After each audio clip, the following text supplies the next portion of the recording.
Hello and welcome to another episode of Yo DNB Raps. We've got a very special set of guests today. They are two brothers in the drum and bass scene. They collaborate together under the name of Syran. They have got shows on Kool FM. They are releasing on Ram Records. They're here today to talk about their journey and what's next. Josh, James, how you doing, guys? You all right? Hello, we're good, thanks. We're good, thanks. Yeah, it's good. Weather's not too brilliant, but yeah. Fucking joking, classic British weather, right? It is classic British weather. It's storm, bad or whatever it's called. So it's cold, wet, and windy. So nothing's changed. And you're up on the northeast coast as well. And when it gets windy and wet there, it fucking means business, doesn't it? Up there? Yeah. So actually, we're on East Anglian. Yeah, well, they technically class us as East Midlands, but yeah, we're on the East Coast. So yeah, it's it can get chilly. It is nice little holiday spot though. I'm very familiar with the surroundings there. I work in Hull, and my mom and dad actually live in Skeg-Vegas now as well. So you guys are based in London, aren't you? We love Skeg-Vegas. We go there all the time. That's one of the reasons why we moved to where we are, because we're a bit closer to Skeg-Vegas. We can be on the seafront now, from our house to the seafront in just under an hour. So yeah, providing there's no tractors on the road. Well, I kind of grew up going there on holiday. I'm from Sheffield originally, and obviously that was the whole family would go. It was like the holiday destination. We'd go a couple of times in the summer, and then you loved it that much. My dad bought a caravan. They got a big static van, and then you're going 3 or 4 times a summer. And then when me and my sister left, my dad's like, come on, we'll fucking move into Skeg-Vegas to my mum. So they're there now. My sister's there, her children, her husband. So I get to go up quite a lot. It is, it's one of those kind of, brings a lot of nostalgia back to you. Yeah, I think it's the same for us. We used to go there a lot on holiday and go there with our mum used to take us. Our dad he preferred Hunstanton. So for the people that don't know, if you go to Skeg-Vegas, if you look at the shape of the country and you go to the east coast where the wash is, you've got Skeg-Vegas at one end and Hunstanton at the other. So on a good day, you can stand at Skeg-Vegas, look across the sea, and you can see Hunstanton. So yeah, so best of both worlds. So yeah, we'd go Skeg-Vegas a lot, and then with our dad, we used to go to Hunstanton, and I prefer Skeg-Vegas. I think there's more to it, but Hunstanton's nice. But yeah, Skeg-Vegas we love it. So every time we go, it's that nostalgia, and it's really funny. Like when we talk to people about, oh yeah, we're just another day at Skeg-Vegas, and they're like, you go all the time. So we do, and we go when it's quiet. Last year we went, and it was snowing on the way. Brilliant, perfect. People say we're crazy, but we just go when it's go in the off season. It's nice. And I spent a New Year's Eve in Skeg-Vegas as well one year. So that was, I think, like 2019 or 2020. It wasn't too long ago. And I had an ice cream at 5:30 in the evening when it was pitch black, and it was amazing. My New Year's Eve adventure there was DJing at Fantasy Island. They had a big rave event on around I think, when was it? 2010 last time I did New Year's. So we got on a roller coaster at midnight and everything like that. Nice. That was quite fun. Freezing your fucking balls off. Yeah, it was a crazy one. And obviously you got Chapel St Leonard's. That's where my mum and dad are. Do you remember the Robin Hood camp? Yeah, Robin Hood Club and things. That's all still going. But we tend not to go in the winter because it's a bit of a ghost town, isn't it? It's just full of old people, nothing there, nothing open. You know what I mean? It's like off the what's that movie now? Shaun of the Dead. Yeah, you know, where they live. It's like that in the winter, like. Yeah, there does get to a point where it is quite quiet. And to people who don't know Skeg-Vegas, I'll always say you got to go. It's difficult it's unique. I'll just say that it's unique but brilliant. So you love Skeg-Vegas just as much as I do. So why the hell are you living in Spalding then? Why don't you just move there? Well, for us, it's if we wanted to. I think the thing is, if we move to Skeg-Vegas, we get bored of it. Yeah, I think it's keeping spoils it. Yeah, it's the fact it's the drive there and the drive back, and also I think if you're at Skeg-Vegas and you want to sort of go around, we spend a lot of time down in London, so imagine that it would add a good few hours more onto the journey. Where we are, we're not too far away from London, really. Not really. No, what? 2 hours. We can actually, we can get into the middle of London for 2 hours. So no, we're pretty happy being based here. Yeah, we're sort of halfway point. Yeah. Yeah, fair enough. And that's probably one of the reasons why I never moved there as well. It killed me off. I'm a big city boy, really. You know, I like that to visit. It's a nice place to visit. Yeah, agreed. Yeah. So let me get this right then between you both. Which one's Josh and which one's James? I am Josh. And I am James. And there's 1 year difference between your age group as well. Yeah. So I am the older one. James is the younger one. And I run all the socials account as well. So if you're ever speaking to the Syran DNB social account, you're speaking to me. Although James does see the message and you've got access to the account. You see the messages, but it's just. And very occasionally, I will stick my head on the camera, and you will see me on an Instagram post. We let him out. I'll let him out. So you both do the DJing and producing together. Oh, don't you? yes, yeah. That's the journey, yeah. So growing up together, obviously in Peterborough, I believe you were saying. What's it like growing up with a sibling so close in age range? I mean, you're working together now, so it can't have been that bad, but. You know, what are some of the big rivalries probably you had to deal with growing up with each other? I don't think we had much rivalries because we always sort of seemed to get on. I think we were both interested by similar music tastes, which I think helped. Yeah. So we both liked similar sort of music. And I think, I would starting up when we were younger, we got in really early. I was definitely wanted to do the music as a kid growing up. I was like, I want to be a famous music producer and all that. So I did that at college, but so I sort of took the lead on that. But then I think for me, it was I would write music, but then James would write his music as well. He got into it, and it was cool to just listen to what each other write. Yes, I guess I looked at what Josh was doing and I could do something better. And to be honest, though, we didn't start off writing the same type of music. So I guess when I really first initially started, I guess I quite liked house, electro sort of thing. And then I had a phase in the sort of around 2012 to 2015. I liked, was it when the dubstep scene was pretty big? I had a hand in that, which was I quite enjoyed it, to be honest. But I think in terms of moving to drum and bass, I think I moved to drum and bass first because you were writing more hard house, hard dance. But then you sort of switched to drum and bass, and then we both were making drum and bass music. At this time, we were working together, but it was more we were writing our own tunes. But then once the tune was produced, it was kind of I would probably go to what do you think to this? So that we weren't really working. We weren't really working together at that point. But then at some point, we did start then actually writing tunes together. I think mainly it was like Christmas time was always a good. I can just remember between the Christmas, like you take like the work days off. You have that week between Christmas and New Year. We used to get loads done, and we used to write loads of tunes in that period. So your alternative, your own synonyms, your names is Ransom and Synthforce. Did you separately have any actual releases in any music genre? Yeah. We had So we did have separate releases. So before I did drum and bass, I did all sorts, but I then stuck with like hard dance, happy hardcore. I even had a phase of writing donk music, which is I'm sure I've heard of Ransom and releases for hard dance. So that was it, and then I did some drum I'd always written drum and bass on the side, but not too much.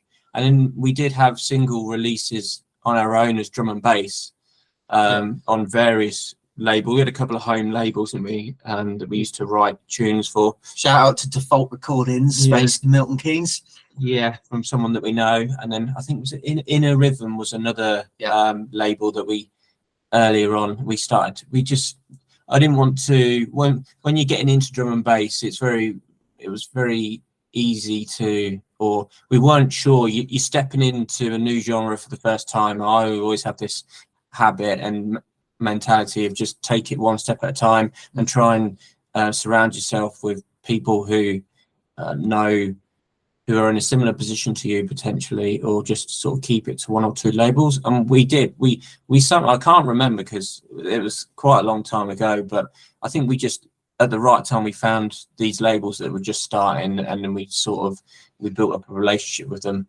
So yeah, we had single releases, and then we started writing tunes together under DJ Ransom and Synthforce. We did a few EPs, didn't we? And then we were starting to write, just generally just write more together. And I think it's just slowly built up. We spent a lot of time doing more liquidy drum and bass. I still like sort of the atmosphere and the type of sounds, as much as, you know, with Syran we are known for sort of big beats, big basses, is that I still like to incorporate some of the stuff that I used to do ages ago, of like I'm really into my pads and my atmospheres and the sort of the effect side of things. Yeah, it's quite weird actually, because the Syran project is a different name, but there's still a lot of sounds and things that we do that we've always done. And if you ever wanted to go back and listen to our older tunes under our solo names, there's probably little hints, things where you could probably hear the early forms of the style that we do now. I mean, the Rip Groove Bootleg is a perfect example. Was originally written in 2015 under our old names, and that was at the time we wanted to write something a bit more. We quickly realised that writing liquid is great, but for music to be played out and about, we wanted to sort of go into more jungly vibes in drum and bass. And then I remember writing that. We spent a good week writing it. I think it took us 3 days just to do the vocals. I was about to say, I can remember the vocals taking an absolute edge. But the track itself was it was written quite quickly, and it was one of them. And you look at it now, however, 2015, so 8 years on, and it's massive. Like, everyone's playing it, and it's an example of a tune that just sort of simmered away, and how it's the vocal, isn't it? I mean, that's a forever tune. When I play garage sets, I play the original every set. We love the original. It's just one of those tracks, isn't it? Yeah, it is. And I think that's what we wanted to do with that as an example of a track, is we wanted, and this ethos that we still have today when we do bootlegs, is we want to keep it close to the original, but just change it up so it works at drum and bass speed, or add our own little thing. And it's we knew when we made the tune, I love playing it all the time. Gave it to a few people, and it just, in our early gigs that we did, I'd play it out, and it would always go down well. And we knew we were onto a good tune, but at the time we were pretty much unknown. And then the story is that Gray and Cara found it, because initially it got put out as a free download on a SoundCloud page or something, and then that page went closed up, but then it got leaked onto DNB Share or something, and then I think like Cara and Gray found it, and then they were playing it all the time, and then there are two people that, for an example, and then they I wouldn't say blew up, but they deservedly got bigger and bigger, and they were playing it out, and then it just sort of spiraled from there, really. And then I think in the last 3 years, it's then once people start hearing it and realizing it was us, then we were getting messages about it. So we actually I went back to it, tweaked it ever so slightly, just to bring it up to our sort of, at the time, slightly modern production. I didn't change it that much. There wasn't anything added. It was just the mix down. And then at that point, it was like, right. So when people were asking, I was giving them this update. And then we decided we'll put it out as a freebie ourselves. When I was getting messages about it, then you had people like Len's playing it, then the DNB All Stars on the 360 sets. And once once it got into that sort of with the newer generation of DJs and ravers, everyone was just asking. Oh, I was getting messages every week going, can I have this tune? Love this tune, love this tune. And it's a really good story, and I love it. It makes you so happy because I wrote it when I was in a small box room in a uni flat when I was at uni. So yeah, no, it's a great bootleg. It is. I mean, obviously, I heard it for the first time on Instagram, and only commented, and next thing I know, it's in my inbox. So thank you for that. But yeah, it's been played a few times. It's definitely one of those. But I'm glad you bring up bootlegs, because this is one of the main things I actually wanted to speak to you about. It's like a talking point that really came to mind is what your impression is of bootlegs, because you guys in your sets, on your radio shows, you love the bootleg sounds. Obviously, you're putting a lot of bootlegs in your sets. You're doing a lot of the mashups as well with the vocals. Yeah. But I wanted to ask you, with bootlegs, do you see anything that's damaging in music to them? And can you name some of the bigger benefits as well that you've seen from it?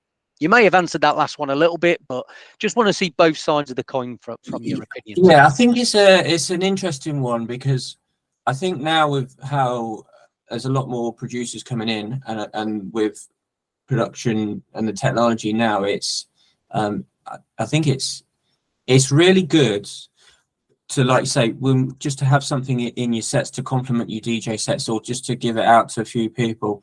I think it can be damaging. It depends. I think this is down to everyone sees a bootleg slightly differently, and for us, I think you got to do a bit of prep and research. One of the first things we do if we come up with an idea for a bootleg is I'll Google to see if it's already been done. If it's already been done and it's a good enough version, don't bother. There's plenty of other tunes, and there's things that I have seen where there is a track that maybe go big, and then you see 12 or 15 bootleg versions, and you just think it's happening all the time now. It's very hard to get away from. Yeah, so we used to play a game where you go on YouTube, and it was a drinking game, and you tell somebody a track, and you had to type the title of the track in YouTube with the word dubstep at the end. And if there's a bootleg of it, you have a drink. Well, guess what? We're all paralytic by like the 10th, 8th drunk, because there's a bootleg of everything in dubstep. But and it goes back then to what we said of how we make bootlegs, is that we like to keep it to the keep it to the original, but just kind of put our twist on it, so something that's similar. And I think with then the 12 to 15 bootlegs, then if they all come out very quickly, is that all they've done is kind of taken the build up of then the original track, and then they've had a half finished project somewhere of, I've made some beats and I've made some bass and I don't know what to do with it, and they've kind of just slapped them both together. Yeah. And that to me is like, for a bootleg, it's like, what's the point kind of thing. That the drop sounds nothing like the original track or the original, and you just think, and I think that's almost, to me, I feel like that's like, what's the point? I think I think, and the thing is bootlegs can be damaging, but I think a well produced bootleg can work wonders. And we've seen it before. It's happening more than ever that actually people are doing bootlegs and they're doing really well, and then the original labels are seeing this, and then they're going, oh, actually we'll turn it into an official remix. Or it's happened a lot. There's a lot of big tracks out there that's done that. Or it turns into a cover. So what starts as a bootleg, then they re-record the vocals or whatever, and then it gets released as a cover version. I mean, that's been happening a lot lately. There's loads of examples of that. But so yeah, I think bootlegs are here to stay, and to be fair, they always have been. It's just a digital version of what you'd get on a white. I've got some white labels that just say drum and bass remix, and they were limited run copies of bootlegs, but they sound to me, they sound brilliant. And I think there'll always be you'll always get this split of is a bootleg worth it? And I think it's down to the producer, and I think when inspiration is low, bootlegs can be very good to just get you back on there. But at the same time, I think you've got to. I always say, if we're going to bootleg a tune, then we just you go with the mindset of I'm going to ruin this original tune, because sometimes it can happen. There's bootlegs that I've done that I will never play because they just didn't quite work out, or there's bootlegs I've done that just weren't quite right. I don't write the bootlegs instantly.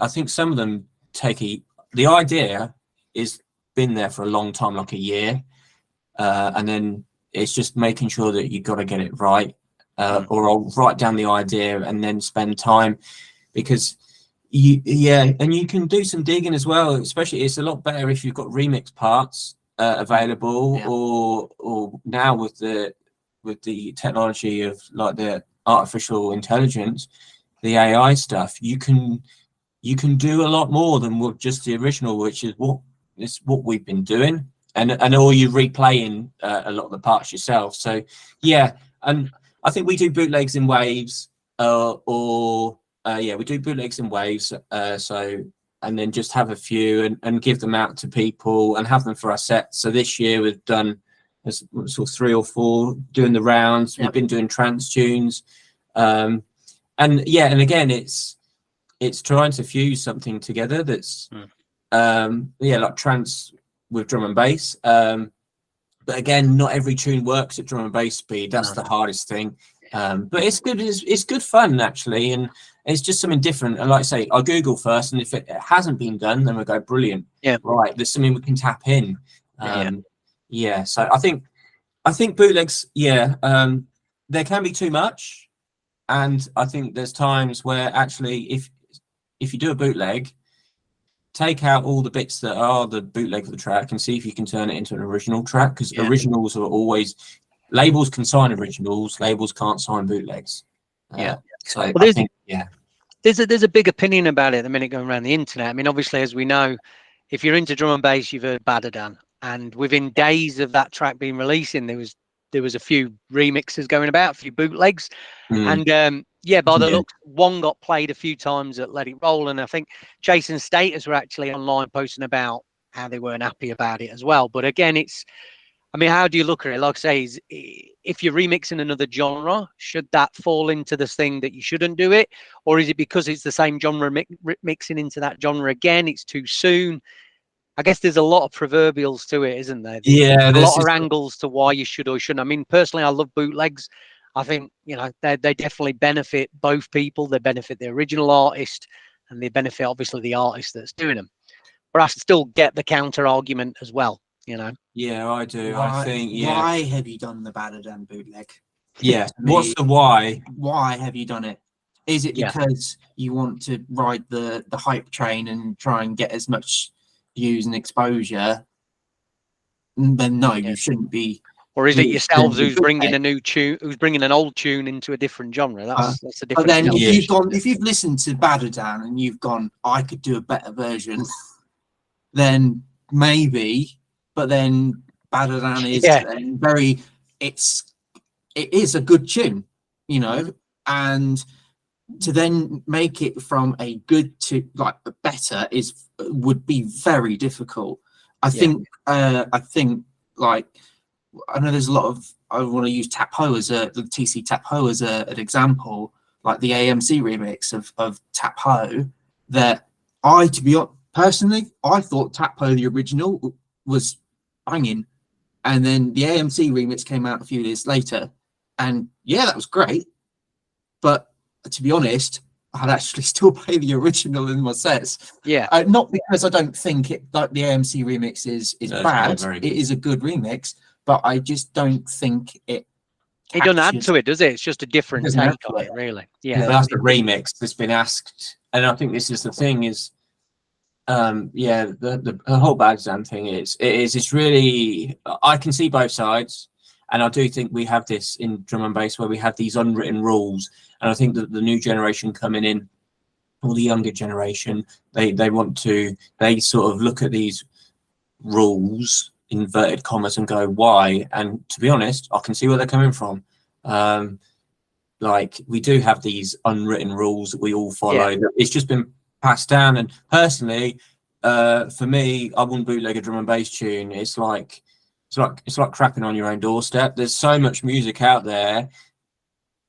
Yeah, it's look elsewhere in other genres and fuse them together, because you may, I think it's seeing something the original artist may actually like it. Because if you've got a great idea for it, go ahead. If you're doing it just for the sake of doing it to ride the wave, then I guess it falls into that latter of probably going to piss people off generally. Yes. Yeah, and to be fair, I think that's another thing as well, is it's always good to, I think, see if you, like with social media now, more people are accessible than ever, and people will respond. So if you were doing a bootleg of a drum and bass tune, reach out to the original artist before you upload it everywhere and go public. With our Groove Bootleg, we actually did try and reach out, but we never got anywhere with that. And I think, it is. I think, it's always worth reaching out. And it's the same. We've done some remixes, and we've tried reaching out, and sometimes you may not get anything back, but it's always make the effort. And then, I do think that, people potentially, they get excited, and I don't blame them. You've got this bootleg and you're really happy and you just want to get it out there. And I think it's the rushing in can just cause. But then it also is kind of who's the first to do it as well, and that mentality can also then rush things, and then you're not going to have the time to go to the original artist and ask, we've done this, what do you think of this? Because by then someone who hasn't reached out to them has already posted it. Yeah, I do feel like people are thinking it's a race, and it's not. It's not a race. Writing music shouldn't be a race, and if it is, it should always be quality, not quantity. Over quantity. Yeah, absolutely. Can't agree more with you, boys. I think for myself with the bootlegs, it's got to be, like you say, the right one. If you're picking a track out because you've got a great idea for that track, go ahead and do it. Let's see what happens. Especially if it's from another genre, that's always going to be a plus point as well. But yeah, remixing a drum and bass track that's just come out for the sake of remixing it into drum and bass again just to ride that wave, it kind of shows a little bit of disrespect in a way, can't you? So that unwritten rule, I guess, is kind of played into it. Or it's just got to be really, it's got to be almost impossibly good in order for it to be like better than the original. So let's go back to. Yeah. Go on. Sorry, what were you saying? No, I was saying it's one of them. We could have this conversation for hours, and everyone will have their own opinion. And I think it's easy to get caught up with it. But at the end of the day, if you want to do something, go and do it. If people don't like it, then people don't like it. I don't like. It's like tunes. Not everyone's going to like the tune. And if you don't like it, and there's tunes that I may not like, but I can appreciate why they're there, and you will, as long as you will find people who like it, and just keep going. And but then also another perspective of it is from the raver, of if a bootleg absolutely just makes the crowd go nuts, surely isn't it the ravers who decide what's good and what's not? And we can sit here and just argue about it, but if the ravers love it, do we make more of it? Absolutely. Well, I want to go back a little bit, just jumping off the subject of bootlegs. I think we've covered everything there we could with it, absolutely. But I want to talk about how you actually got into producing as well. Because from what I understand, Josh, you went to uni and you did some music studies there as well. But you didn't, did you, James? No, I didn't at all. What I wanted to ask is, with yourselves, were you learning music before you went to university, Josh? And what was your in with the music, James? If he was away doing that and learning extra skills there, what were you doing? Were you just learning for yourself? So we got a family friend who writes music, 100% on synths and hardware, and I was always fascinated. Every time we go around to see him, I was always fascinated by his setup. I went round, I wrote my first track, finished the piece when I was 10 years old. I've still got the CD somewhere in a box. And then from then on, I was just like, wow, I loved it. I've always loved music. And then, our stepsister, she got given a keyboard for Christmas once. She didn't use it. I did. I used it all the time. I'd jam along to tracks that I like, try and work out what the chords were for riffs. And I'd sit and write my own tracks. I mean, they weren't very good. I was like a kid, 10, 11, 12 years old or whatever. And then it just sort of got from there. I learned basic music theory when I was at school. And then, when I got into the family computer, had like music making software, had like dance EJ, I think it was. And basically like that the PlayStation one. Yeah, it was Sony Acid. Or something. And I remember, like, as a kid, I used to just make these tracks by putting down the blocks of pre-made loops. But it was the idea if you're building something, and then it just sort of got bigger and bigger. And then I got given for Christmas or birthday my own laptop, and then pretty much started with FL Studio as a kid. Obtained a copy, let's just say, because I think I couldn't afford it at the time, and just started making music, and that's all I wanted to do, and make music. So I was learning at the time. I'd say the internet was okay. I would go on the internet and try and look at like music production tutorials, but this was early days. I'm talking, this is like 2006, 2007. So we used to buy computer music magazines every month. You get the samples on the disc. Still got some. And I've got a box full of mine in the drawer. Yeah, we got box full as well. We still use the samples. They're really good, actually. And then so I used to do that and read about music production techniques and just apply it. And then just slowly, just the more I did it, the more I did. And then at that point, I was like, right, I want to do music at college. So I did music technology at college, and then went on to do music technology at university level. So before I did college, I was sort of actively writing music. I mean, at that point, I was about 14, 15. That was when I made the decision. I want to do this proper seriously. I really want to invest time in it. And I loved it. And I always used to write tunes, show them to my mates. It was good fun, all sorts. And then, it's just sort of spiraled from there, really. Blaring donk music really loudly in a tight loopo going down the parkway. Well, that was DJing. It was, as well as the production, I was DJing. We had some like basic MIDI controllers, and I was just wanting to mix as well. So I was mixing from a young age, DJing and producing. I used to do mix CDs for my mates. Every time they got a new car, here's a mix CD, burn them on. I think my mate's got one. He's got one, an old, really old one that I've still got. And and it just sort of, that's what I loved doing as a kid. Yeah, so for me, never played an instrument, never really had any music knowledge. I didn't do music outside from the bog standard sort of school when growing up, like secondary school. And then for me, it was, you gave me almost another version of FL Studio, and I guess I was more, at the very start, I was more like a monkey banging away at a typewriter when coming to music. But the one thing that we still were speaking to each other, so Josh would show me some tricks and stuff. So you'd show me what a compressor is, because I didn't know what a compressor was. How does a compressor, what is it? What's EQ? I didn't actually know what EQ was. And it was, and you showed me a lot of things, but then along with going back to the music tech magazines, in there were pretty much every month, they then had how to be better, how to make better music. And there were some follow on things like, okay, here's how to make a reverb kick drum or something. And it will literally be like a step-by-step guide in these magazines on how to do this.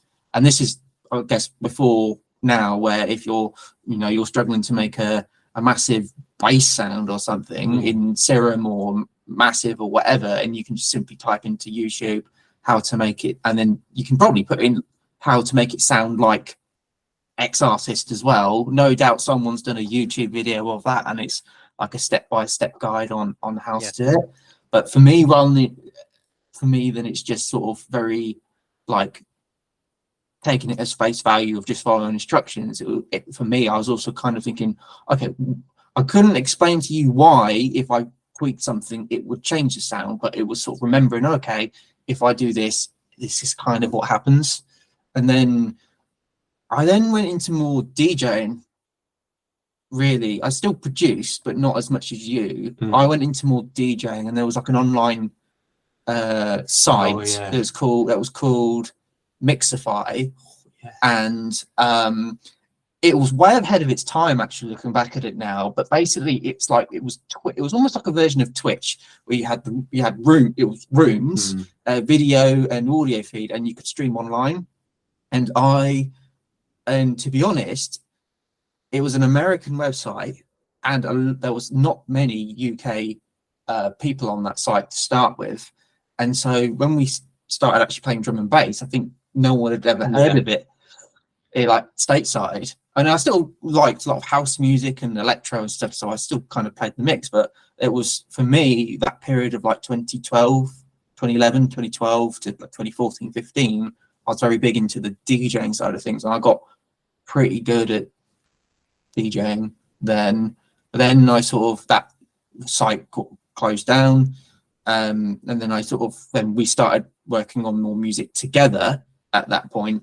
So from 2015 onwards, making more the liquid side of things for a few years, and then come 2018, when we were then discussing with Ram, and at that point when we changed our names from Synthforce and DJ Ransom, it was then Syran, and that was almost like a clean slate, fresh start. That we've done all of our liquid tunes and stuff and jungly stuff before. With a new name, we're going to create a new our sound, and that's how then we went into more. We want to write music for clubs at 2 a.m. in the morning, and so we're making hard hitting, high energy beats, bass music. And jungle. But yeah, it's really good. Like James just talking about it, it's made me go wow, because I think that's when we really got into drum and bass. We were like, I'd say it was. I always loved drum and bass as a kid. I remember like games that had drum and bass in it, and it was really cool. And like sort of the early Noisier stuff and early Calyx, like Moving Shadow album. But then it was sort of, I'd say 2010 was when we were like, we were getting into drum and bass. And the thing is we didn't know much about drum and bass artists and labels. So we used to buy all the compilation albums at the end of the year from like Drum and Bass Arena, and you'd pick out all the tunes. On the CDs. Oh, James is about to pull out loads. Here we go. Right, take your pick. Yeah.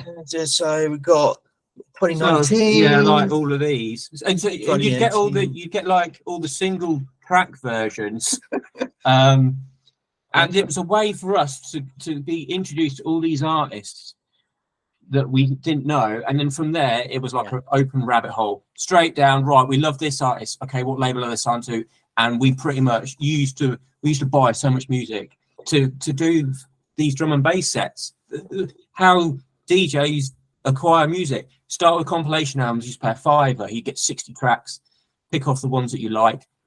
Brilliant. Brilliant album. And I loved it. I absolutely love it. And that's how we got into like doing like radio shows and stuff, and it all sort of spiraled from there. And sort of, I think we've segued in quite nicely. Well, I mean, those DNB Arena albums were fantastic. I mean, when those were coming out, I was going to the DNB Arena events in Sheffield when I was younger, because they used to have them at the Gatecrasher Club, and I used to pick the albums up there. I wasn't a massive fan of drum and bass then, but it gave me my first inkling of what the artist names were and things like that as well. So coming up then, who were the first artists that you really started to love in drum and bass, do you think, that got you into it?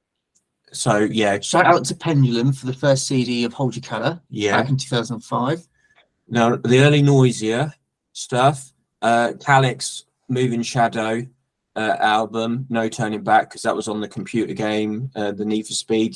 Like Midnight Club 3, all the tunes off that. So there was like early Blame stuff, Calyx, Dom and Roland. That was what we really sort of got started in. And then the Drum and Bass Arena albums allowed us to get into artists like Total Science.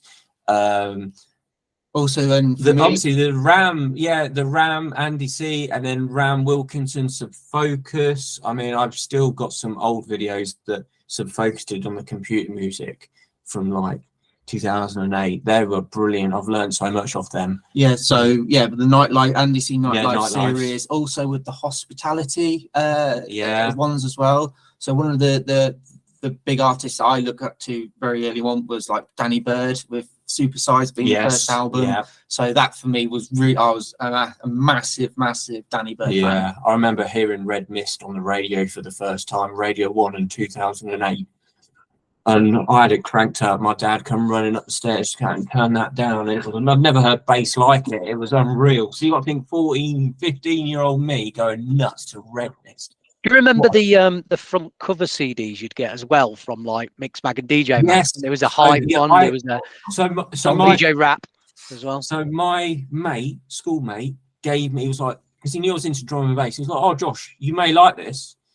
And it was John B's Trance and Bass. Oh, that's a brilliant album. Yeah, that's the best front cover CD album. Yeah, ever. And I think that mix pretty much. Yeah, that was like the start. The first tune, Electro Freak Epic Mix, takes 3 minutes to get in, but I've never heard a Reese line like it. And it's moments like that, and it just gets you into the rabbit hole.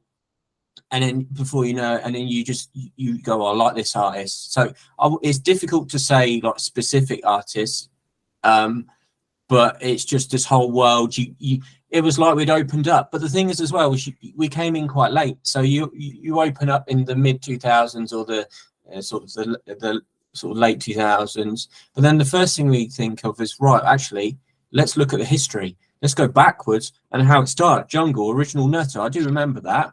And then we're going through all the jungle, and we're like, "Oh, this is amazing!" Breakbeats being absolutely mashed up, bass lines. I remember, and then I bought so much good-looking records because, like from LTJ Buckham and MC Comrade, old Blue Martin was on there as well, and that's how I sort of come across Blue Martin as well. So, what was their first album called, like the 2010? I don't know, it's probably up on there somewhere.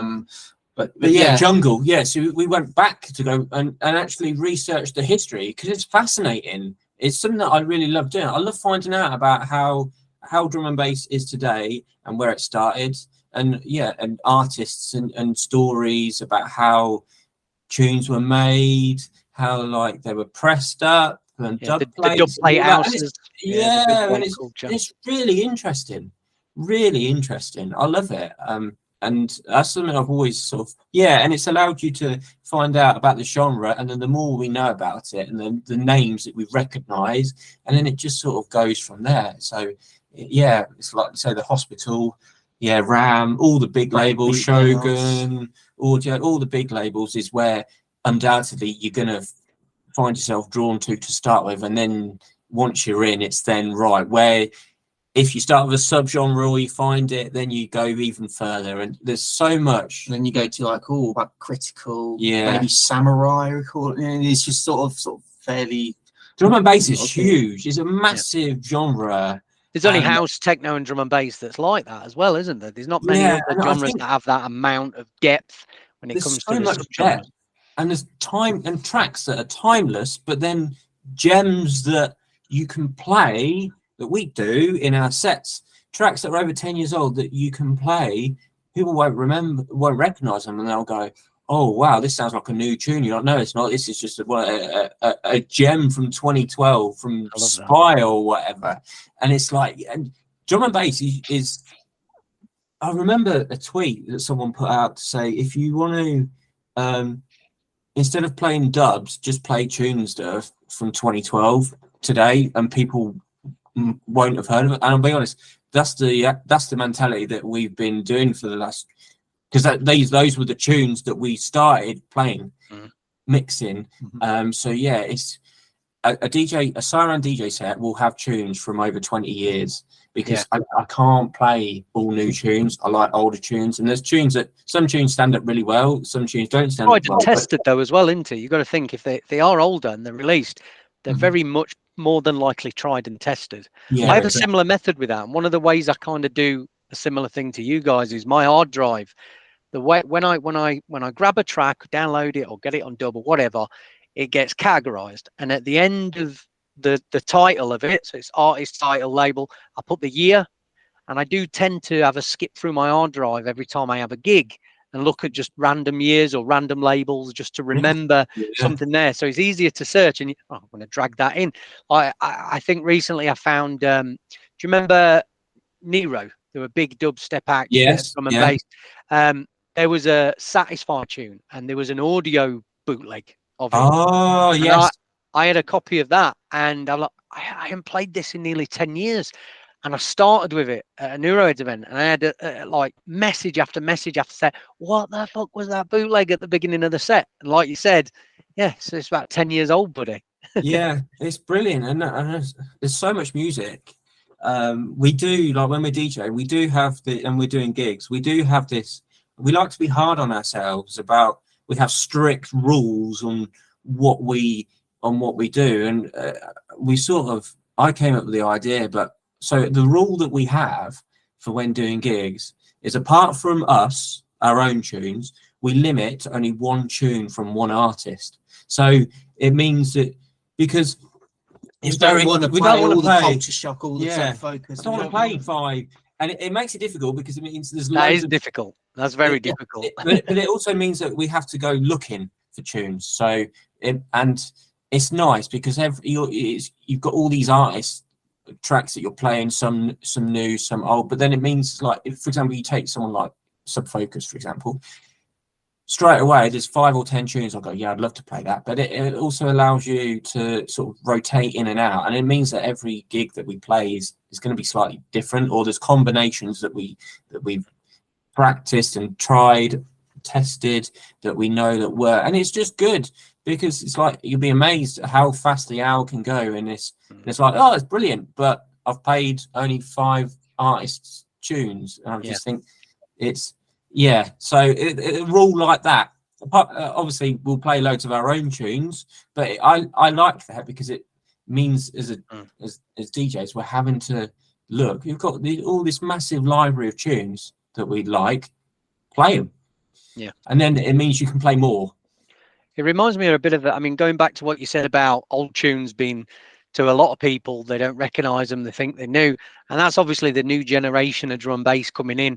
I mean, it reminds me of a very funny tweet that went viral not too long ago, where I think a couple of years ago, Kanye West did some sort of collaboration with Paul McCartney. Okay. And there was a few tweets and posts of Kanye fans saying, isn't Kanye great for helping this new artist to come through? And he went absolutely viral. So it's a similar thing, but I thought it worth mentioning that because I thought it was absolutely hilarious. I like it. I think it's good because when the new generation or people that find tunes that they love and then they've never heard them before, and you think, and then you tell them, and then the hope from me is that they do what I did. They go, oh, I love this tune. Oh, I didn't know it was releasing this year, and then they go down the rabbit hole, and you're educating and opening them up to sort of research and find tunes for themselves rather than other people telling them what tunes they should like. And I do feel that with the way social media works, it can be very easy to. If a tune from a popular artist is being shared and reposted or whatever, you feel like you're being spoon-fed it a little bit, and you feel like you have to like it. Whereas if you you take that on board, but then you go and research yourself, you then find this palette of music, this whole catalogue of music that you like. And the idea is that everyone is different, and then people. You've got more individuals sharing tunes, and that's how it works. And this is where I have almost the bone to pick with like Spotify or Beatport or whatever the big, because if you then play one track, it will then all it will do is just go, oh, I'm going to recommend something similar. It will never really recommend any, like it won't recommend anything other than kind of very similar to that. YouTube's algorithm is brilliant for that, though, doing the good thing about it, giving you something really, it's along the right lines, but something different. Like it'll just look at drum and bass, let me show you some more drum and bass. It does it that way. So yeah, they could definitely take some tips on Spotify, couldn't they? From algorithms like YouTube, for sure. What would you class your subgenres, do you think, if you had to put yourself in that box in drum and bass, because everybody loves doing that. I mean, even my hard drive is categorized with that. And I'll be honest, I get my Syran tracks, they go into a folder called just drum and bass, because I cannot categorize. That's what I would say. It's too hard to be commercial, and it's too commercial to be neuro. It's too heavy to be jungle. Where would you put yourself? Oh, I don't know. The answer is drum and bass, because we do have the jungly aspect to the tracks. I wouldn't say we write neurofunk tunes. We don't. No. And yeah, it's really because it's just elements of absolutely love break beats. So think breaks, aim breaks are very paramount. So it's jungle beats, respaces, heavy respaces, heavy basses, and so it is just almost like high energy, high energy drum and bass. I don't know. We don't. I couldn't tell you, but so I'd say drum and bass. Just call it Syran. Syran and bass, yeah. Well, yeah, we did actually have a question, because obviously I put some things out on social asking about the question as well. But your tracks generally do go into that. Just I cannot categorize this folder, and there's not a lot of tracks in there like it. I mean, I'll give you an example of some tracks that fall in that folder as well. Andy C Zone Productions. Some of those fall in that folder as well, because they've got a bit of every element there to them as well. Yeah. So, I mean, is that purposely done by you guys? You try not to fall in line with that? Are you trying to add a lot of different elements to your tracks, do you think? Or I don't think when we produce music, we ever think, what do we sound like, or what category do we fit in? I think if we were ever to produce a tune, and we kind of think like, when we're going to make drums, we want this style of drums. So we'll always think, we want sort of dance floor-y type of drums, and then we'll go off and make that, and then you think, this is sort of dance floor-y drums. And then we start making basses, and we think, we kind of want something heavy, a bit like this track, or look at our oldest, some of our lots of work, half-finished projects, and go, what can we take from that? No, I don't think we don't intentionally look at other people and go, we want to make something like we don't want to be this person. So it's not like, James. We don't, before we write a tune, it's not like we look to go, we want to be Calix and TV, or we want to be audio, because audio is audio, Calix and TV is Calix and TV. We are Syran, and that's our sound. But they will always get an influence of what we listen. There's producers that I'd listen to, and I like their techniques, and I will go and I actually listen on a really critical, analytical level to try and listen what's going on and what I can hear, and work out, okay, what do we need to do if we want to do something similar. But I do think, like you say, I wouldn't categorize it. We're not straight jungle. We're not neurofunk, or I wouldn't. I mean, I'd love to write a neurofunk tune, and I have massive respect for the neurofunk guys, because I think for me technically is so difficult to nail. The liquid side I do like. Again, I love the liquid side. I think we started with that on our older aliases. So I would argue that liquid's one of the more easier. It's a good way in. It's a good way into drum and bass. It's definitely a good way in. But yeah, I always think it's drum and bass, but it's got that sort of jungly edge to it. And I think that's probably a good thing why it's drum and bass. And I think there's times we can get caught up in subgenres. It's drum and bass. Absolutely. And if you take a step back and you look at it like that, then it's brilliant. And again, sort of almost going back to like DJ sets and stuff, is the DJ sets that we really love are the sets that have a little bit of everything and take you on a journey. Because there are some DJ sets where yes, do people want? They just play a whole hour of dark techie drum and bass, or just an hour of jump up drum and bass, or an hour of a specific type of drum and bass. And after 20 minutes, I go, bored. Yeah, okay, I've heard this now. Can we change it up, please? Yeah. And it doesn't. And I'm sort of like, can we just take it up, please? I was like, because I want to listen to another spectrum of the drum and bass. And yeah, That's a great word. Spectrum of drum and The bass. best nights or the best events that we went to when we were getting into raving would be the Drum and Bass Arena summer barbecues, because you had a bit of everything.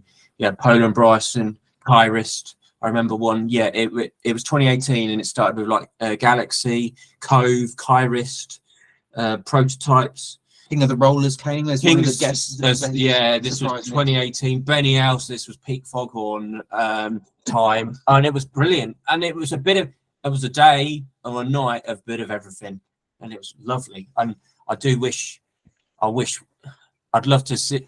I'm sure there are events out there that do it, but I think with the way that the cycle that drum and bass is in at the moment, it's sort of geared to one sound, which is good if you like that. But I think after a while, I always look for, it'd be nice to hear something a little bit different. Okay, So, when we'll fall to the floor end. Well, you're talking about Neurofunk as well, and being one of the hardest genres to actually master under drum and bass production wise. And it has a lot more technical elements than a lot of the other sounds. But why do you think it probably doesn't get as much love in the UK? I mean, you look at the rest of Europe and the USA, and it is the prominent, for the majority, drum and bass sound. But in the UK, where we grew up mostly with jungle, it doesn't get as much love, does it? Not just by like maybe events putting the DJs on, but even by raves. You know, the number of attendances are nowhere near as big as a jump up rave or a jungle rave. What do you think adds to that? What do you think it could be? I think sometimes, I think actually it could be too hard hitting, as in, not that that's a bad thing, but it's sort of very much in your face, doesn't let go. But I also think that Neurofunk can be very, like I say, technical and great sound design, but there can be nothing in the tracks that hooks you in, like a vocal or something.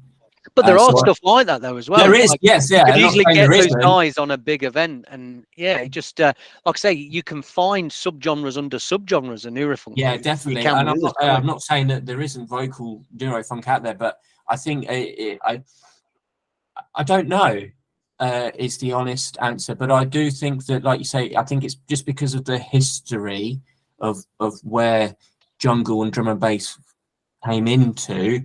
I think the Neurofunk sound, or the Neurofunk that's big in Europe, is just it's not clicked on the same level as jungle has and how drum and bass has. But then you see what's going on in Europe, and I think it's like the Neurofunk is like the sort of the techno, the darker sound, which for Europe is more up their street. But it's a really good. It's again another thing you could have. You could speak about this for hours, because it actually makes you think. But yeah, it is a crazy one, and yeah, I mean, I do ask this to a lot of people, because again, you see audio and Calyx TV going off main stage at Let It Roll and things like that, but you do see it at Boomtown as well, which is even much bigger crowds, and it still goes off, but it still kind of gets that varnish brush that it may be too hard maybe. But even though if you know it doesn't have to be, does it? It really. And you think where it started from, like a lot of these drum and bass tracks that we grew up listening to were the sort of the techie and Neurofunk, because they were licensed on like Midnight Club, Need for Speed, where you had a lot of American artists, Diesel Boy, Black Sun Empire. Then you had Gridlock, Hive, Evil Intent, a lot of dark drum and bass that got licensed out in computer games. You look at house music. House music is the flip of that as well. In the UK, the most popular house music at the minute is the techno influence stuff, the harder end of house, which is tech. So I mean that like if you come to Birmingham, it's like a hub for house music, and the majority of events are techno nights. That thing now. So, and that's the crossover, like deep techie house, tech house, and things like that. That's the darker end of it. Yeah. See, Birmingham's become the new Berlin. It is. There is actually a new place just opened called Berlin Bar, and they've basically taken the Berlin Club and put it there, and they have hard techno, like real hard techno on there, you know, distorted kick drum Yeah. techno, and then they obviously have your normal techno and things like that as well. So, but yeah, I also think on the Neuro side as well that it probably doesn't get as much radio support, and I do think that radio support, especially now, is so influential. Some people may not like the fact that drum bass is played on the radio a lot, but I've always been an advocate that radio is very important. What Charlie T does on the drum and bass shows what Fabio and Groove Rider did when it went from Fabio and Groove Rider to Friction, then to René Levice, now to Charlie T. I think that's probably why Neurofunk probably didn't kick off, because you got to think, did it get played a lot? It didn't get as much support. I mean, Fabio and Groove Rider were doing very well with supporting it in bits, and then you had other certain shows. But yeah, in recent years, there is tracks that could be played there and support, and they don't seem to have kind of got their love for it really at all. No. But then you take people like Noisier and look what they've done. There you go. They are. That's the conundrum. The argument. Yeah. You look at that. They are definitely one of the top 5 biggest acts in drum and music, bass, in electronic music. Yeah. So talking of radio shows, you guys have obviously taken a brand new residency as well, haven't you, at Kool FM? So congratulations on that. I have been listening to the show. It's absolutely phenomenal. Bootlegs and mashups galore, of course, as we'd expect. But you've had a bit of history before those shows as well, haven't you? Obviously with data transmission and processing that as well. Tell us a little bit about your history in radio. Yeah, so I started radio. I think we used to do like funny radio shows, going back to take one step back about the whole online streaming days. Yeah. We used to do our own radio shows, which were really funny. They were silly and a bit stupid, but we used to talk over the mic, and I think that's where it started. We used to play tunes and talk about them, and then I then joined as a way to just sort of get DJing and out about. I then joined a US-based radio station called DNB Radio. They're one of the longest running stations, and I had 10 years. About 8 years doing weekly radio shows on there, which was great. Used to do Thursday nights. And then I used to do at university radio. We also then, so that was the radio, and just doing as a way to play music, and you just build up your how to do radio, and you just build up the confidence over and over again. And then we also had a run with BBC Introducing as well. Yeah. So the way my tracks actually got into radio through BBC Introducing Cambridgeshire, and so one of my sort of solo tracks tended to get played fairly regularly on that. It's almost like a backing track, because again of the just the way that the track was very long, very progressive. It just made a great sort of backing track. But then occasionally it'll be here's this artist, Synthforce, here's this track, enjoy, sort of thing. And for them being 17, 16 at the time, that to then hear your tune on radio, BBC radio effectively. It's massive. I was giddy with excitement. Oh my goodness, I'm on radio.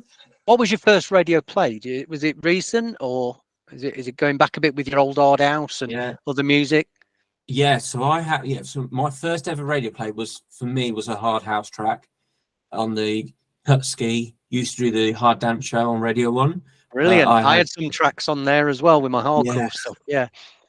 I love Kutski. And then but in drum and bass, I'd like to say 2017 through the BBC Introducing program, which I just want to quickly talk about that for any producers that are watching this in the UK. Find where your local BBC Introducing show is, and definitely upload your music to it. You can do it for free. I think there's a limitation of how many tracks a month you can upload. It's like 2 or 3. But what happens is each county in the country has their own BBC Introducing show, and it's a way of getting unsigned artists, and just sort of they look through unsigned artists and people who upload.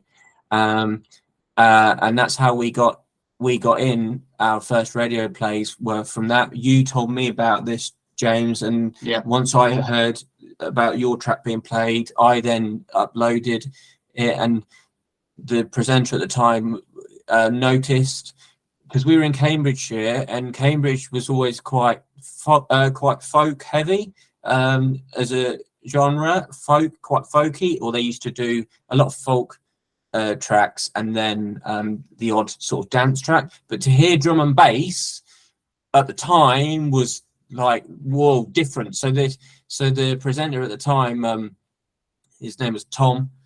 Big up to Tom. He doesn't realize how much he's sort of laid the seeds for where we are today. But so yeah, for him to he loved to play drum and bass because it's something different, and he'd start to play our music. He would always used to play, like James says, as the backing track for when he'd talk over the show. Now you probably think, oh, your music only got used as a backing track, but it's still classed as a play. And then from there on, he then reached out to us, and we went solo. I think we went solo each the first time, where we physically went down to do an interview live on radio. I was bricking it. Yeah. So I'd like to say that was 2017, 2018, and then we went together to then announce at the time that we'd been signed to RAM, because whilst the tunes were going on, being played in the background, we were working with RAM and writing the first release. So we had to keep quiet on that, but it was sort of like we were in this transitional phase. But it just helped get us more comfortable with being on radio, and then being on BBC Radio Cambridgeshire for the introducing then helped with my radio shows as well, because you'd learn a little bit about being on radio and just presenting yourself, because you have to speak live on air. Some people, you give them a microphone and it can be very daunting when you have to. But then, and it's just sort of slowly evolved from there. And so basically you're almost, so with your DNB radio shows, is that then it was from the DJ Ransom deep radio show to then the Syran, it did get changed. Yeah. But then we sort of thought we then outgrew that, so that made a decision to move to data transmission. So then we thought, right, this is a great time to then almost rebrand that. So that's how we came with series 1 of Syran Sounds. And then whilst we were then doing that, occasionally we were asked by Kool FM to do an odd show or fill in for someone, or do a guest mix. And then they saw then the experience of us doing radio, the quality of our radio shows, and went, these guys are good. They wanted us on, and then they asked us, and they asked us. They said, "Did you want to be on as permanent residents?" Because I'd always do it, because I always love what Kool FM doing and Rinse FM. I used to helped them a little bit in the background as well with a few things. But it was good to just finally get in touch with them, and when they came to us, we jump on the opportunity and do it. And so we did that. The data transmission shows were great. A massive love to the data crew. We loved it. But it was a great chance, because it allowed me to take things up a level. I wanted, if I'm going away from doing something that I've done on a radio station, I want to go up a level. I've always wanted to be as good as I can.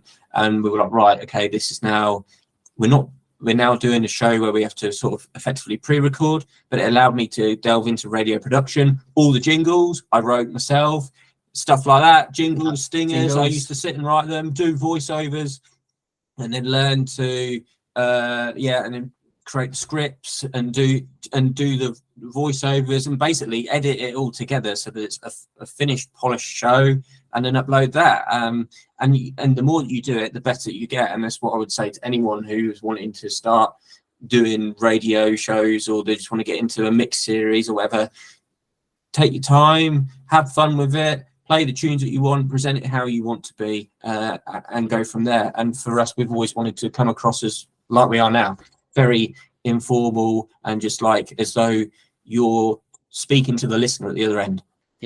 Yeah. No, I've got a lot of respect for that journey, what you do in radio. I love it. I love every aspect of kind of broadcast and things So like that. I love it so much. Obviously, doing this show, this is obviously a big thing for me as well. I love talking to people. I've got podcasts out there for my labels, and it's all content, isn't it? It's all great content for a promotion side of thing. I was even doing comedy and drum and bass entwined podcasts about 10 years ago, before a few people jumped on it like High Ranking. So yeah, I mean, obviously being on Kool FM, that's definitely a goal of mine as well. I'd love to bring one of my shows to there. So I love listening to what you guys are doing there, and it always gives me some good ideas to what to do with mine as well.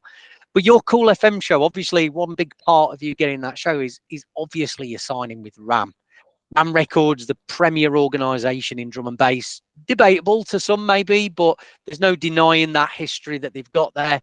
Yeah. So I wanted to ask how this come about, and what does the history of RAM mean to you, and actually being part of that now? So how we got onto RAM, how we got signed to RAM was at the beginning of 2018. They put up a post to say that Andy C's compiling his Nightlife series, the 7th Nightlife series, and they were looking to open it out to new producers. So send a tune across for consideration. At the time, we just transitioned. We were trying some more harder bits. Yep. A friend of ours originally saw the post and said, "Josh, James, you should send a tune in." I was like, "Yeah, we'll do that." And initially, I was like, "That tune's not going to be good enough for RAM," because obviously at the time you had the really big artists. So Focus, Delta Heavy, Rain Levice had all the massive ones, and then you listened to our tune and you think, is it as good? And for me, I had a lot of self-confidence issues with the tunes that I was writing. I was thinking, no, it's not going to be it's not as good as theirs. So we wrote a tune specifically. We wrote Paradigm for it. It was at the time, it came at just a good time. We were just changing, and we finished up Paradigm and sent it through, and then didn't hear anything. Sent it through and continued on our way. Didn't hear anything back, so I just thought, oh well, okay, fair enough, crack on. And then I'd like to say about 2.5 months later, three months later, I woke up to an email one day from the label manager to say that about Paradigm. He says, "Hi guys, hope you're good. Love Paradigm." Oh no, he said, "Paradigm, what a bad tune." Now you think, well, hang on a minute. At first I was like, what is he saying? No, bad tune is in bad, good, bad tune, that sort of thing. And he pretty much said, love this. This is going to be put forward to the it's going to be shortlisted for Andy to review the final batch. But he pretty much said, have you got anything else, any more tunes, send them away. And from then emails went back and forth. Emails went back and forth over a year, a very long time. And then eventually it led to the first Paradigm EP. So Paradigm, the No Laughter VIP, and Scene Savage. So it was a year, just over a year of sending tracks through. Some didn't make the cut, but we were just they were working with us, and we were at this point, because we knew we were ran right, and we were pushing ourselves to get better as producers, and it just and that's how it happened. And then when the first EP, just before the first EP came, we went to see them, didn't we? Yep. We went down to London to meet up, because I've always been a person of, we've been chatting for a while over emails, it'd be good to meet up and actually just get to know each other even more. We met up in London and pretty much got signed. The EP had been, we talked about the release schedule. The EP got finalised, and that's how the story goes.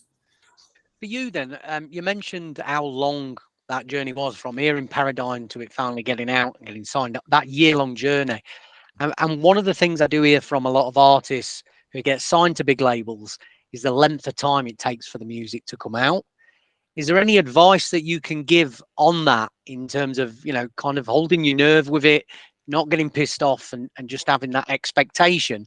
Or do you think that, you know, really it can get a time where, okay, we're going to pass this track on to somebody else now? Because there's a big opportunity to be had, but there's a lot of anxiety there over a year, isn't it, to see what's going on with the track? Yeah, it was, but I think from our point, we knew we'd got one. So there was, without going into too much detail, I think a lot of it was actually just getting a batch of tracks in and then deciding we did have different options. We sent a few more tunes. There was potentially the option to go down program route, do a 2-track single on a program route. You had program 100 was going on in the background as well, which Big Rig went for that.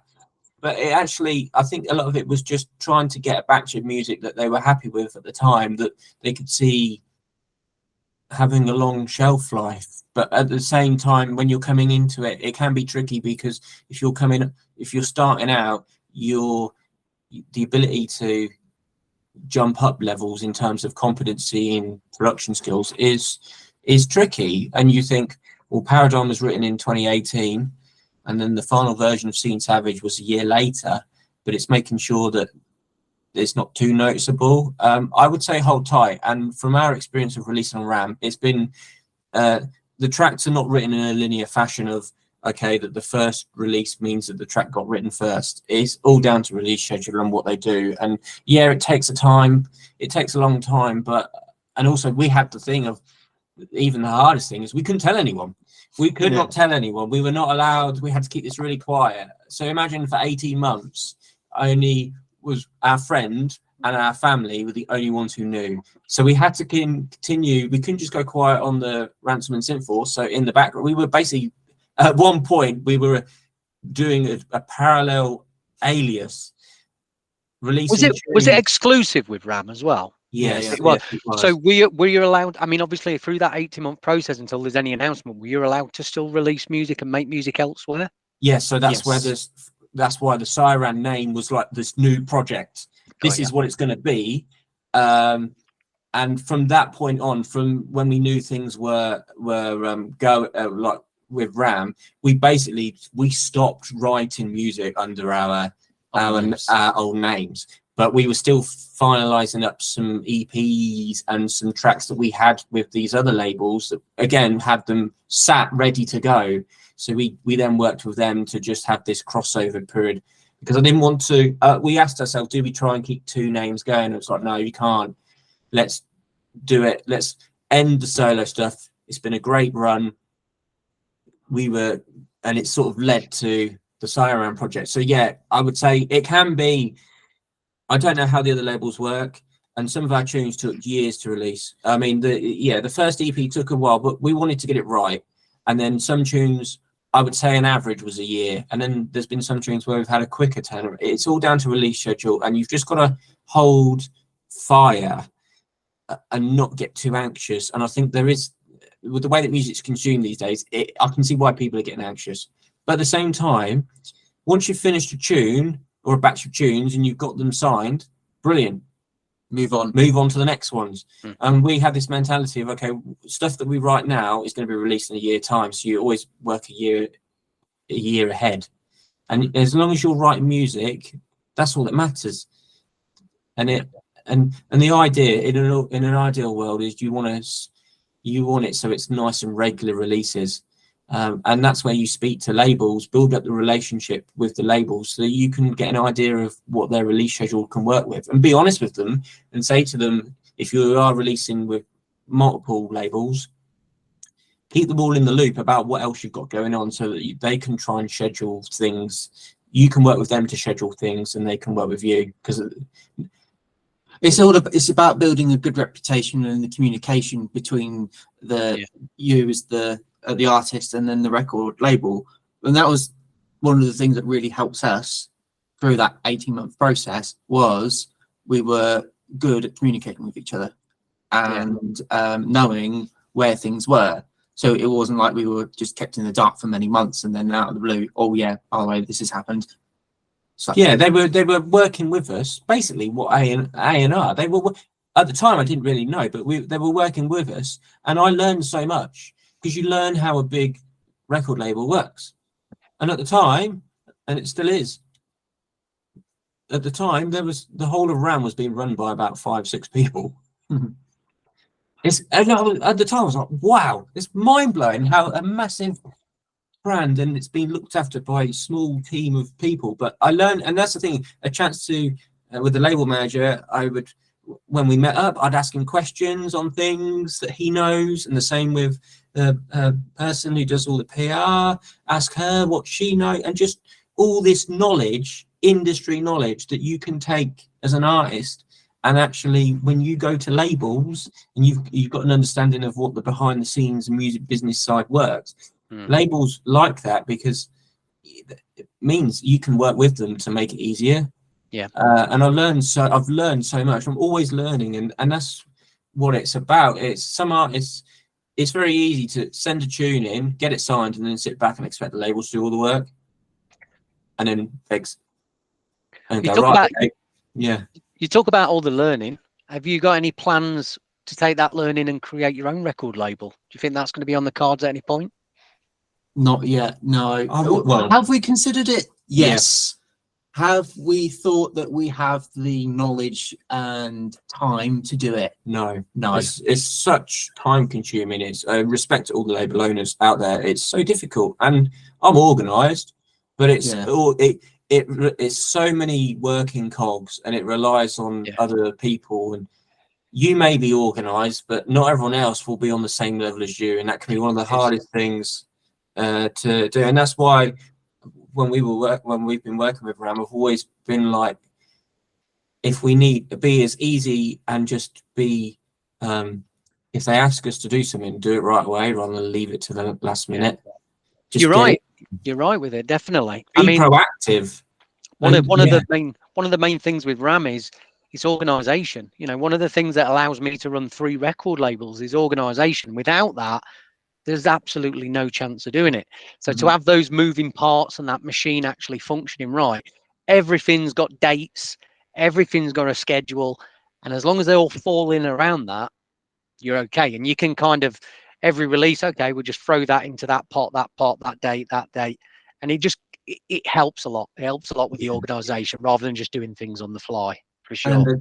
And definitely just want to say, being easy to try and be easy to work with as well, because even though it is a massive scene, is that it's very likely that paths will cross in the future with some people. So if you are easy to work with, people they will take note of it and go, actually, I can rely on these, Syran, that if we need something, that they will do it quickly, or and they're easy to work with, so that in the future, it's always they'll come to you as one of the first people to go, oh, we need something done. These guys, they're really easy to work with. I'm sure they'll be happy to help. Let's give them the opportunity. And that's how Kool FM sort of came about, because they came to us for scheduling and they're like, we're really sorry, guys, but there's a space opened up. Did you want to do it? You haven't got long to turn around a show. There was one time where we had less than 24 hours to turn around a show. I said, yes, I'll do it.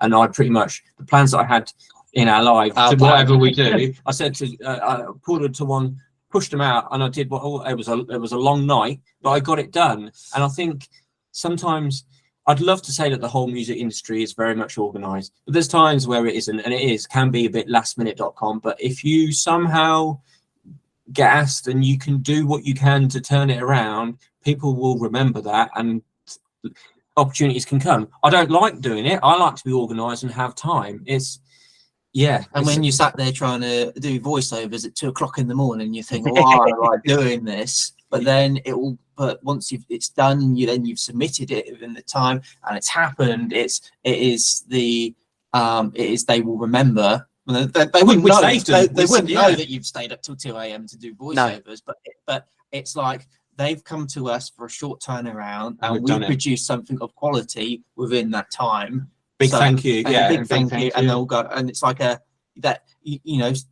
some people might just take that and just never do anything with it, but then some people will make a note and go, these guys have really helped us out here, and so we will, if there's any opportunities going forward, if new things that they do, that then think, okay, who are people that we can rely on? these guys. This is when we went down to do one of our guest shows, we got a chance to speak to the producers, and we talked it out, and they said this is why they've said you've saved us a few times, because they don't want to put a playlist on, they want to put live shows or shows on. So that's why and sometimes people can't commit to their original scheduling. It happens. So spaces open up, and this is the chance to get your foot in the door, and we took the chance. So yeah, that's what I'd say to people. Don't get anxious. Things do take time, but also it gives the time during this whole dubplate culture still exists. I know that people, it may not be as long these days, but it's still, you can still give the tune out to people, as long as you let the label know who's got it, and then people start playing the tune, and it's like, oh, what's this tune? Oh, it's come in, and you get them hyped, ready for the release. How many times has the tune come out that everyone's been waiting years for? The Break remix of Dillinger is a prime example. That was on dub for donkey's years. Wow, wasn't it? Yeah, for sure. Well, this is all the present and the past. We've not spoke about the future yet, and I wanted to have a chat with you about what's happening for the rest of 2023. You guys have just had a brand new release on Ram, a nice big dutty single that doesn't fall, as usual, within any subgenre.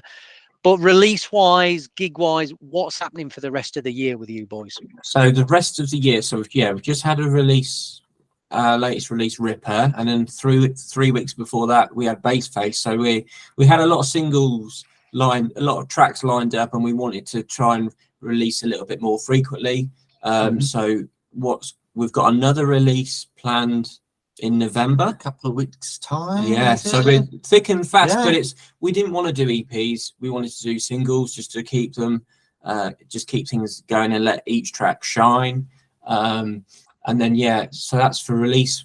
We've got one release left for this year, and then there will be stuff next year. We're working on things in the background. Nothing's confirmed yet for dates and stuff that we can say, but we're working. There's some unreleased tunes that we've written that are doing the rounds. So there's that. And then gigs wise, I think it's not confirmed yet, but we should hopefully be playing down in Brighton again at the end of the year at Christmas. We played there last year for the Serotonin recordings at Vokes. That was really good. Really good. Very much enjoyed that. It also snowed the next day. Yeah, that was good fun. But yeah, we're looking forward to playing that. So that's gigs wise. Yeah, events actually. We're going down to is it Worried About Henry? Yeah, we're going down to Milton Keynes. Oh yeah. End of October actually. Try and get back into going out to events again. Club season. I like club season, so we pick and choose events to try and go out and have fun, immerse yourself, speak with people. I think that's a part of it. Surround yourself in the scene. We're not ravers that are out every weekend, but I like to pick and choose and just try and go a few, and it's always good to catch up with people as well. So gigs wise, it's quiet, but I think with the whole gig situation, we're doing the radio shows, we're trying to line up some more guest mixes as well. The radio shows will keep us going. We're always mixing, and sometimes with things you never know what's around the corner. Things can come in. So yeah, promoters, if you want to book us, get on to the boys. That's great. Well, listen, it's been a fantastic time speaking to you about all this. I'm going to end the show with almost like quick fire questions for you. Okay. Right. Now, what I mean by quick fire, you can give me an answer, but obviously it's got to be the bullet pointed answer for this. It's got to be the first thing that comes to your head if possible. Okay. And you can both say the same thing, but I'm going to ask the question to both of you. Okay. Right. So if it is the same, just say the same thing. If it isn't, say your own answer. So the first thing then, Josh, what's the most positive thing that's happened to you this year? Played on Radio 1. James? Yeah, actually, that 30-minute BBC One guest mix was amazing. Elusive Festival 2023, that was the best. That for me was the best thing. Big up Elusive. Have you met anybody famous ever, Josh? Yes. We were at Goodwood Festival of Speed many moons ago. Oh, yeah. And as we were coming in, it was a one-way, single-way entry into it. And as we were all walking in this queue to get in, I noticed some person was going up the wrong way, and I was about to go turn to my mate and go, this guy's going up the wrong way. And it was 2 security guys, and in between them was Lewis Hamilton. Fantastic. That explains why. Were you there, James? Is that the most famous? Yeah, I was there. I nearly bumped. Well, yeah, that was quite funny. I think we might have recalled maybe seeing an odd familiar celebrity at an airport once, but I couldn't remember who it was, so obviously not that memorable. Fair play. Okay, what's the worst advice you were ever given, Josh? Oh, You don't have to say who by if you don't want. I don't know. I can't remember if I was given bad advice. I probably took it and went, no, I don't agree with that, and forgot about it. So I couldn't tell you. That's a good answer. It's a good answer. You got anything comes to mind, James? Only something funny like eat yellow snow. Eat it. It's usually the reverse of that. I mean, you said bad Who's advice? telling you to eat yellow snow? Somebody Somebody does not yellow like snow. you. Somebody does not like you if they're telling you to do it rather than don't eat it. Yeah, I'm sure Okay. it was more of an insult than advice, but that's the only thing I can think of. Yeah, if you get given bad advice, you tend to forget it. Yeah, if that's an insult, then they probably went like, "You look like you should eat yellow snow." That'd be the insult, wouldn't it? I But you think don't. Don't worry. I think one of the best insults is, I wouldn't buy you a drink at the pub. Ooh. That's a Right. terrible one. That's as in terrible that it doesn't happen. You need to be bought drinks. Okay, Josh, one for you. Who would you like to see me interview on this show? Not that you don't watch every episode I put out, of course, but who do you think should get an interview? Oh, that's a really Got to be tricky. drum and bass. Oh no. Oh, so many people. Mel? Yeah, Mel. Mel would be a good shout. Calix, Larry Calix. Good. I'd love to interview Larry Calix. Yeah, And Mel, of course. he's Yeah, really good. he's one of my Alex, heroes. Soul Intent. I think he would. Yeah, be- Alex Soul Intent. I think yeah, he he'd be would great. be great on your show. Okay. And then Amma. Yeah, Amma. Amma. Yeah. Amma will be a great Yes. shout as well.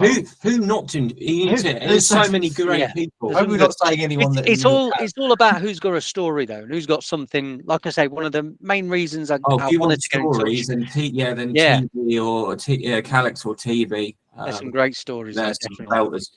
Yeah, because one thing I do try and avoid with the shows is I don't just want to speak to somebody about the productions they've just started and the productions coming out and the gigs. Because believe it or not everybody in drum and bass is very interesting to talk to, unfortunately, when you're trying to get something there. But obviously with you guys, there's a lot of little nice tidbits that we can take from that. That's why I wanted to interview you. I knew it'd go well.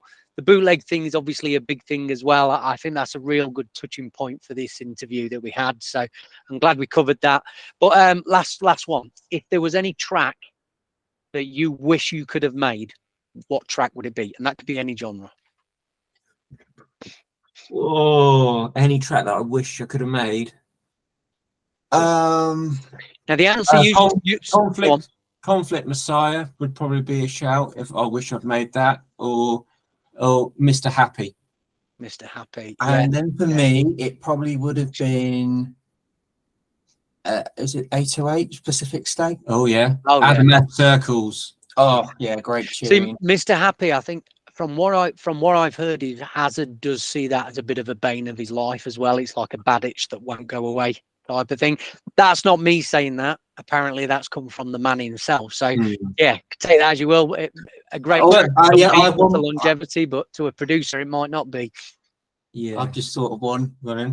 I would have loved to have made the Baseline Secret remix. Oh, Scan. Actually, I would have liked to have made Spice Girls Wannabe. That's one of the greatest tracks ever. And I'll tell you why. If you want money, that's definitely one that's up there financially, for sure. It's a really good track. Late 90s. And also, if you've not seen, I do the sample videos on Instagram, but it's got the breakbeat used, the same breakbeat that was used in the Prodigy Charlie in it.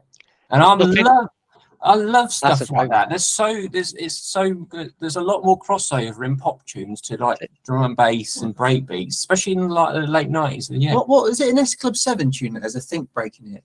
So there's nothing here to do with you wanting to bang one of the Spice Girls. Then it's no, around the Charlie break. Generally, it's a good tune. It's actually, I have plenty of tunes like that I love. Can we get a rendition? What's your favourite verse in it? No, I'm not going to. I like it from a production point. I think there's more to it, and the more that, like I said, it's got that nod to slight old rave sound to it, which is something that I've always been big into. Sure. And now it's making me think of like the Prodigy. Charlie would have loved to have made that.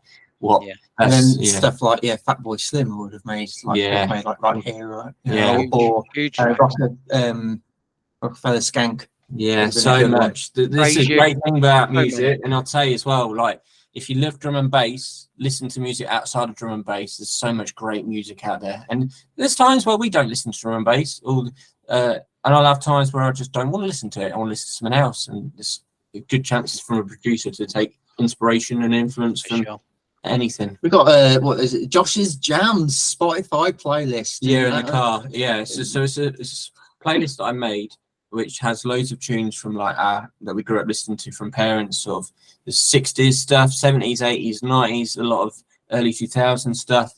The only rule is there's no drum and bass on there, absolutely none, and it's brilliant because it's on shuffle. It could be anything. It's brilliant. That's it. Go check that one out, people. So we'll leave it at that. Josh and James, it's been an absolute pleasure. Hopefully, maybe next summer I'll meet you up on Ingermel's Beach for an ice cream or two. Definitely out there, get on some donkeys, get on some roller coasters, you know. Oh yeah, the donkeys are still there. Yeah, and bring an umbrella because it'll probably rain. That's it. Well, thank you guys. It's been an absolute pleasure. If you're watching this, don't forget to like and subscribe. Give us a thumbs up. In the comments below, talk about your favorite bootlegs. That's what we want to know about. That's what we're here to talk to the guys about as well. And also, don't forget Syran's latest track on Ram Records, The Ripper, is out now. Thanks, boys. Cheers. Nice. Thank you very much.